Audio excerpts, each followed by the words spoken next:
Okay, Alright, so wait, we're back. gonna have a part 2 because we kinda had to end interruptedly. And don't hate on us for the snowy claw thing, it's just, if you look at her fan art, she is known as the spear of all alphas, and that's why I said that. I'm not calling the fans suckish, I'm not calling her suckish, it's just the fact that I don't want you to bring up her being the spear of all alphas, because that is not true, and we're just theorizing. So anyways, now, while we're about to start part 2, I've been thinking. So, at the end of part 1, we had talked about how the phantoms will come out of the statue in the Temple of Zeus, right?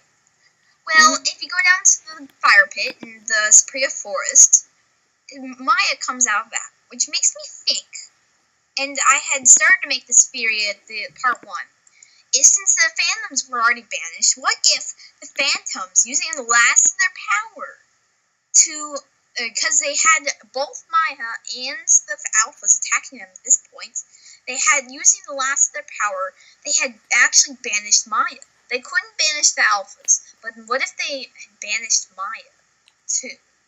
And that's why, and this fire pit might be a weak point in Jama, where just like the Zoe's power mask is the worst. Where oh my god! If the jammers all use their power near her, then that she can re-enter the land of Jama, which is and she doesn't have a designated day, unlike Night of the Phantoms. Dude. What? I just noticed something. What? I'm gonna play, hold on, nope, this isn't it, this is preview, Okay, so there was this line in the My Little Pony episode 1. She would bring, okay, so, she returns... And also, by the way, I'm sorry we're referencing this so much, but this theory is so similar to it, it's impossible not to. Yeah, okay, so here it is. On the 1000th day of the Summer Sun celebration, she will return and bring about nighttime eternal. On the 1000th day of the Alpha's rise, the Phantoms will return and bring about nighttime eternal, Maya being gone, just like Celestia was gone. Banished away forever, with the power of every jammer. With the power of everything that was held against them, and every problem that's gone against them. And once the Alphas have finally defeated them on that night, if they concede, who knows, it might even be the Jammers of Love for everything in Jamal. We will see the real identity of them. And who knows, we could be surprised that they might not, that the Zoe's mask could have been the bad thing, the one that wanted to bring about nighttime eternal. Which, and that's like, yeah, the characters fit so well in here.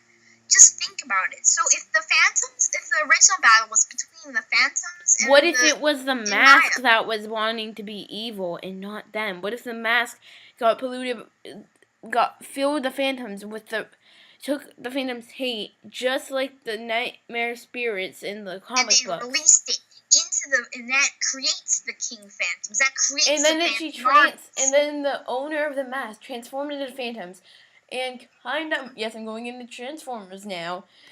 He, like, Megatron, and most of you won't get this, Megatron, he, like, made an army of the key thing that could, defeat the main good forces. And what if in this case, he made an army of Phantoms, aka like him. Though he was the most powerful, just like Megatron, he had the other helpers, just like Megatron did, who weren't quite as powerful, but still powerful enough. And when Megatron was defeated, and just like when this Phantom was defeated, it took his hate and put it into them, bringing about them hatred forever, or in Luna's case, nighttime eternal. And what if the Zoe's mask is Megatron, and the other Phantoms are his servants? Here's another thing too. What is the mask? This mask, it's so mysterious. We know nothing about it. And we're probably not going to do a theory on it, considering it's an inanimate object, but we might maybe for a special. Well, Zeus' mask, I'm thinking, what if it was an ancient artifact, and we have Maya and we have these phantoms. What if Maya thought she controlled it? What if Maya was the ruler of these phantoms for the longest time, and then there's this mask, and what if a phantom found this mask and the hate, and what if Maya was ruling these phantoms cruelly? What if the hate that was inside these phantoms unlocked the power inside this mask? Or what if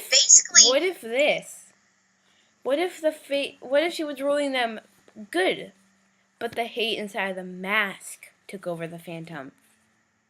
Yeah. What if the hate inside the mask released?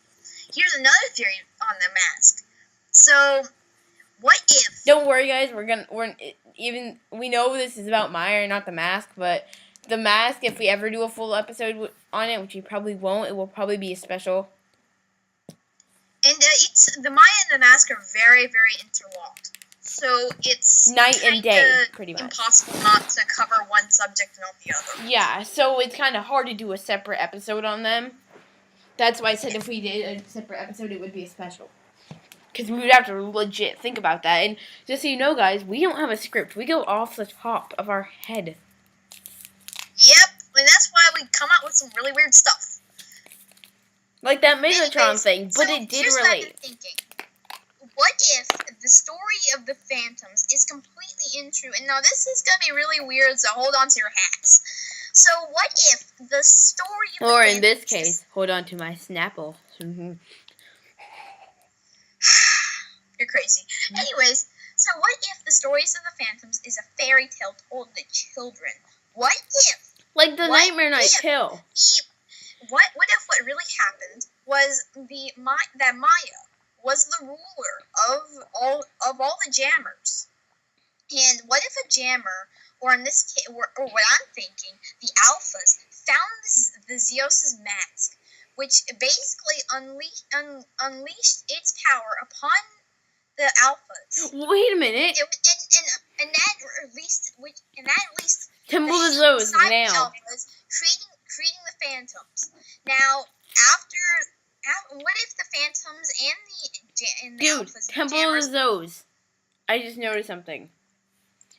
You know how you said when they found it, it unleashed the power? Yeah. What if when interlocked in this, it encaged the power, but when taken out, it unleashed it? Well, I wouldn't think that, because remember in the intro, this thing was shot down by a phantom. What? Wait a minute. What if that was trying to... What if the thing Meyer gave to that was trying to rule? What if Maya was really bad? What if Maya's not a symbol of eternal happiness? What if it's the opposite of the story we have heard? What if Meyer is a symbol of disharmony, unleashed madness and evil? And what if in darkness? And what if phantoms are the symbol of hope and peace, and also the symbol of one thing? The symbol of defend. Exactly, because remember, the phantoms the element of magic. What if after the alphas and the jammers and Maya banished these phantoms?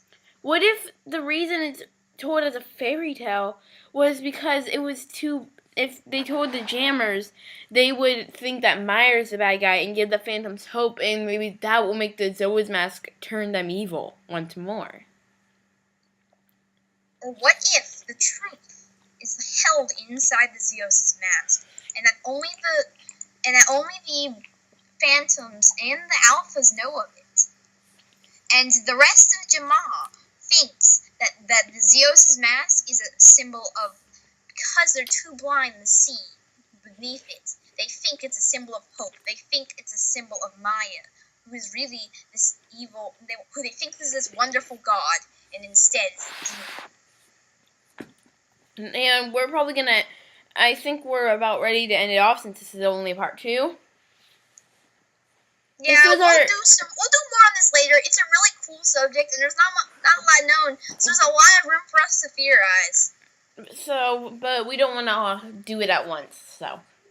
Yeah, so this will end today's this time's episode. So yeah, like, probably not. Don't comment, say blah, today, blah, dude. blah, blah, do it. Dude, don't say today. Yeah, I'm not gonna say today.